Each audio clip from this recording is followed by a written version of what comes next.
સમાચારમાં આગળ વાત કરીશું અમદાવાદથી અમદાવાદના સાણંદ તાલુકાના વિરોચનગર ગામે એકતા ટ્રસ્ટ કમિટી દ્વારા ભવ્ય સમૂહ લગ્નનું આયોજન કરવામાં આવ્યું હતું।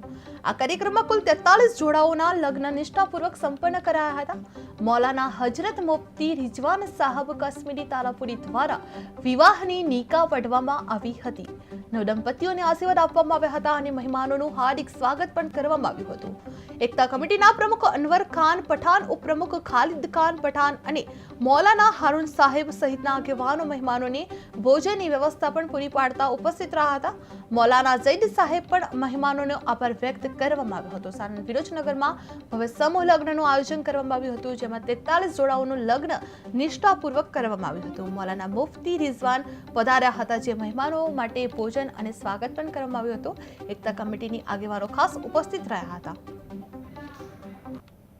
મુફ્તી રિઝવાન તારાપુરી અને હું ઓલ ઇન્ડિયા મિલ્લી કાઉન્સિલ જે ગુજરાત પૂરે ઇન્ડિયામાં છે એનો ગુજરાતનો હું પ્રમુખ છું અને આજે હું એકતા કમિટી તરફથી વિરોચનનગરની અંદરથી જે 43 સમૂહ લગ્ન યોજવામાં આવ્યા એના પ્રોગ્રામની અંદર નિકાહ પડાવવા માટે હું અહીંયા આવ્યો છું અને એ મકસદથી મારી અહીંયા હાજરી થઈ છે।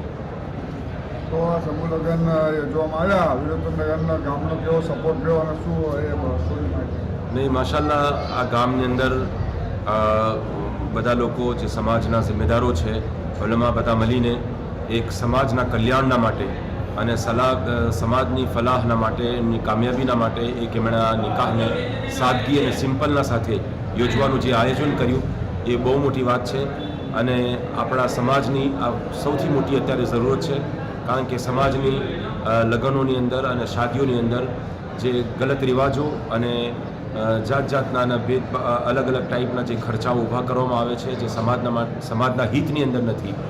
આવા સંજોગોની અંદર જ્યારે લોકો માટે ખાવા પીવાના પૈસા અને લોકોની રોજગારના મસલા હોય છે, આવા ટાઈમની ઉપર પોતાના પૈસાની બચત કરવી બહુ જરૂરી છે।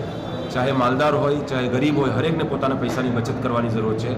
તો આવા સમૂહ લગ્નની અંદર, ઇજ્તિમાઈ નિકાહની અંદર પૈસાની બચત થાય છે અને સમાજની અંદર